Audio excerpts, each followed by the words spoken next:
back again for a live at 4. I started doing these when the COVID thing was blowing up and everybody was at home. And we've been doing live at home for a long time, so I thought, hey, let's talk about how we do live at home because we like it and we enjoy it and it is doable, and you can have smoothly running days and enjoy life at home with children.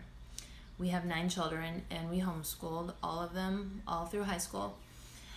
They are having birthdays right now, so if I say their birthdays, I'll get them wrong. The oldest one, his birthday is today, and I think he turns 29. Yes. And our youngest just turned 13 yesterday. So I have 3 at home that we are still homeschooling, and I will talk a little bit about that in a little bit. But first, just to allow people to join, I'll talk a little bit about what we've been doing today. I put up on our stories that we were gardening outside. We were working outside today because the weather's nice and it's supposed to storm. And I still had these plants to plant. Now, typically you should plant trees and bushes in the spring or in the fall. But thanks to Rona, I got some of my plants just in the last 10 days. So that is why I am so late in planting these things that really should have been planted in April. So now I have to do a super good job of keeping them watered when it doesn't rain, which is a little bit frustrating, but it is what it is. And I will just put that on my list of things to do. If it doesn't rain outside, I need to go water my trees and bushes that I'm planting. Thank you, Rona.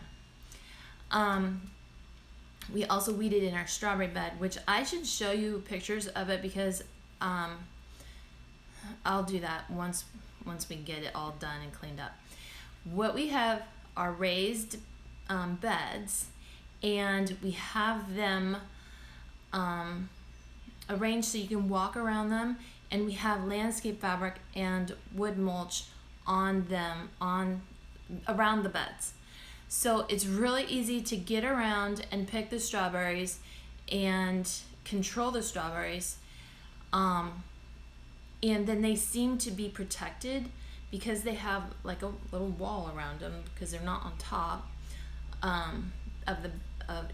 the dirt doesn't go all the way to the top of the bed, the raised bed. So they have this protection around them in the winter. We've never put straw on them or covered them up in any way in the winter, and they're just doing awesome. There's not a lot enough that we are going to freeze or make jam, maybe because there's so many of us. People just go out there and eat them, or we collect them and make strawberry shortcake or smoothies, or someone goes and picks a bunch and puts it on ice cream. That kind of thing happens. But it's a really doable way of making strawberries. Making a strawberry patch bed. And I'll put pictures up sometime. Ellie, she mowed the lawn. She's still working on that. And Annie was baling hay, and Bronwyn was picking up bales and moving bales. And Matthew doesn't feel good, poor guy. And Brooke was helping me with the weeding, and we kind of couldn't do all of our projects today because the 4-wheeler, which pulls my cart with the mulch in it, is not functioning. So like half the things on my list today I could not do, which is frustrating, but hopefully somebody will be able to fix that for me. Someone asked what is for supper tonight, and we are grilling. It's summertime, and it's just easy for us to get some meat out and put it on the grill and have a salad with it. So that's the way we eat a lot in the summertime, is just grilling meat and salad. So one thing I wanted to promote for homeschooling, and I am not getting any compensation for it. This is simply because of stuff that's going on in my life and the world. We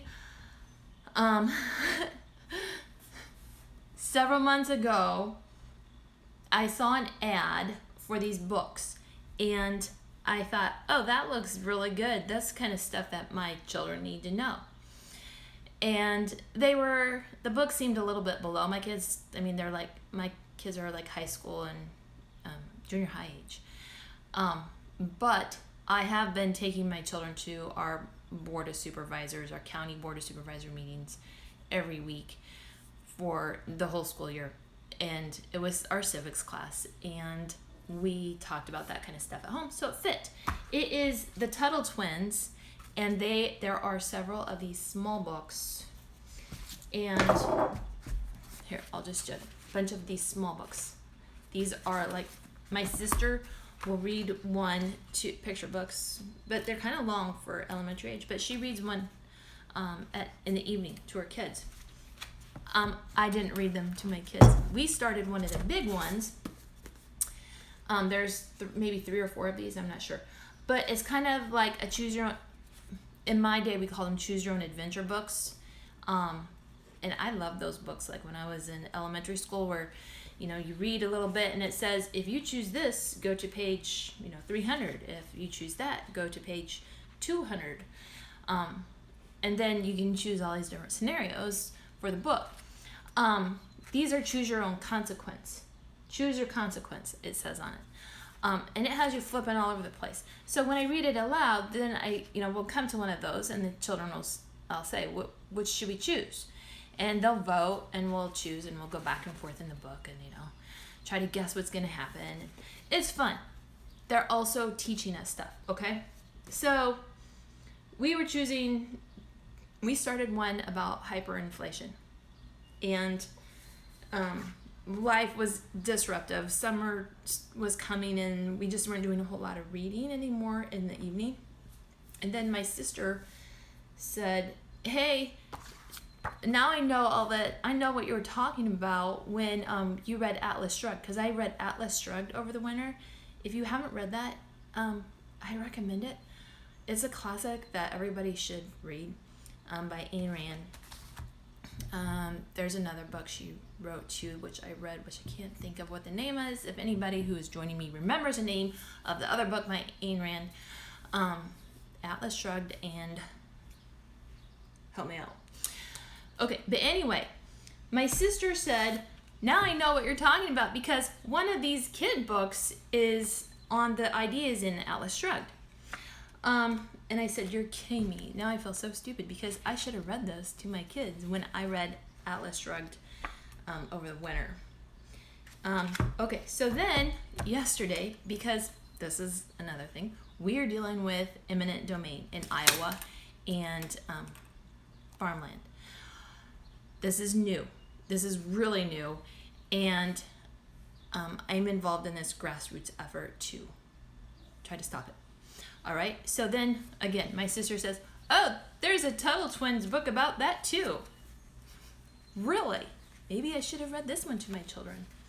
But the cool thing about the book is that it's like a kid's story with, pictures. And then at the end, it gives definitions. So this one, glossary of terms, central planning, collectivism, eminent domain, individualism, unintended consequence, and then there's discussion questions, and apparently there's activity workbooks that you can download a PDF of these. So this is the kind of stuff that we need to teach our kids so that they learn to think, and when these situations come up in life, they have the critical thinking skills to say, wait, stop, this sounds a little bit fishy, I think I know something about this.